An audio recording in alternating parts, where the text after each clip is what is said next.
সুপ্রিয় দর্শক, আসসালামু আলাইকুম। দেশে দেশে বাইরে থেকে যারা আমাদের ভিডিওটি দেখছেন সকলকে জানাই স্বাগতম। ক্যামেরার সামনে দাঁড়িয়ে আছে আমাদের একটি বোন, শুনবো তারই জীবনের গল্প। আসসালামু আলাইকুম আপু, ওয়ালাইকুম আসসালাম। কেমন আছেন আপনি? আলহামদুলিল্লাহ ভালো আছি। আপু আপনার নাম? হাসি। হাসি। জোরে কথা বল।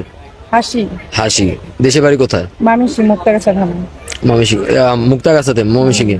পরিবারে কে কে আছে আপনার? মার বোন। মা আর বোন আছে, বাবা নেই? জি না। আচ্ছা, তো আপনার কি আগে বিয়ে হয়েছিল আপু?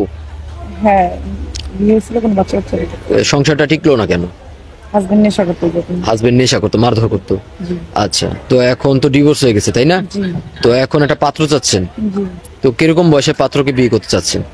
আসলে বয়সটা বড় কথা না, মন মানসিকতা ব্যবহার আচরণ ভালো হতে হবে। মন মানসিকতা ভালো থাকতে হবে। তার বয়সটা একটু বেশি হলে আপত্তি আছে কোনো? না না, কোনো আপত্তি নেই। আচ্ছা, যদি তার বেবি থাকে, বাচ্চা কাচ্চা থাকে আগে ঘরের, আচ্ছা ওটা সমস্যা নেই, তার বাচ্চা নেই, আমার বাচ্চা। অ্যাকসেপ্ট করবেন আপনি? কোনো আপত্তি হবে না? আচ্ছা আপু, আপনি কি একটা বয়স্ক লোককে বিয়ে করতে চাবেন? অবশ্যই, কেন না? আমার তো এরকম বয়স হতে পারতো, তাই না? তো আপনি একটা, তো এখন আপনার বয়স কত চলছে? 26। তো একটা বয়স্ক লোককে কেন বিয়ে করবেন? আসলে তার মন মানসিকতা ভালো, ওই জন্য। মন মানসিকতা ভালোর জন্য। আচ্ছা, যদি কোনো অনেক ভাইয়েরা আছে যারা আমাদের ভিডিওটা দেশ এবং প্রবাস থেকে দেখে, বেশিরভাগ অধিকাংশ প্রবাস থেকেই দেখে, তো অনেক ভাইরা আছে যারা 1 বছর 2 বছর অথবা 3 বছর আসতে পারবে না। রিসেন্টলি ওনারা গেছে, এই মাত্রই গেল, বাইরে গেছে। তো ওনারা যদি আপনাকে ভিডিও কলের মাধ্যমে কাজে এনে যদি বিয়ে করে রাখে, আপনি থাকতে পারবেন? হ্যাঁ অবশ্যই, কেন না? কোনো আপত্তি হবে না? না, কোনো আপত্তি নেই। আচ্ছা, যদি বিয়ের পর বলে যদি তার বাড়িতে চলে যেতে, যাবেন আপনি? হ্যাঁ অবশ্যই, কেন যাবো না? তার বাড়ি মানে তো আমার বাড়ি। আপনার বাড়িতে না? আচ্ছা আপু, আপনার গ্রামের কাজকর্ম পারেন? হ্যাঁ, যেহেতু গ্রামের মেয়ে, পাঠাতে হবে।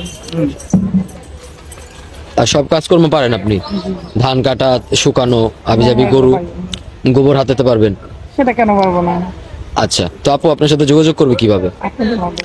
সুপ্রিয় দর্শক, ইতিমধ্যে দেখতে পাচ্ছেন স্ক্রিনে একটি নাম্বার, এই নাম্বার ইমো হোয়াটসঅ্যাপ খোলা আছে। আপুর নাম হচ্ছে হাসি, ময়মনসিংহ মুক্তাগাছা ওনার বাড়ি। কেউ যদি ওনাকে বিয়ে করতে চান, ডিভোর্সে একটি বোন আমাদের, কেউ যদি বিয়ে করতে চান অবশ্যই আমাদের সাথে যোগাযোগ করবেন, আমরা ওনার সাথে যোগাযোগ করে দিব, কথা বলিয়ে দিব। আচ্ছা আপু, নামাজ কালাম পড়েন? হ্যাঁ অবশ্যই। 5 ওয়াক্ত পড়েন। আচ্ছা, বিয়ের পর যদি স্বামী আপনাকে যদি বাইরে নিয়ে যেতে চায়, প্রবাসে যাবেন? হ্যাঁ অবশ্যই যাবো। কোনো আপত্তি হবে না তো আপনি? আচ্ছা, বিয়ের পর যদি স্বামীর বাবা মাকে একসাথে নিয়ে খেতে চান নাকি আলাদা? একসাথে থাকতে চাই। একসাথে সেবা যত্ন করতে চান? আচ্ছা, সুপ্রিয় দর্শক, ডিভোর্সে একটি বোন, ওনার আগে একটা বিয়ে হয়েছিল, ডিভোর্স হয়ে গেছে।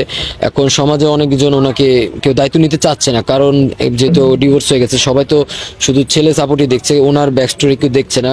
ওনার উপর খুবই শারীরিক মানসিক অত্যাচার হয়েছে ডিভোর্সে আমাদের একটি বোন। কেউ যদি ওনাকে বিয়ে করতে চান অবশ্যই স্ক্রিনে দেওয়া নাম্বার আমাদের সাথে যোগাযোগ করবেন, আমরা হাসি আপুর সাথে যোগাযোগ করে দেবো, কথা বলে দেবো।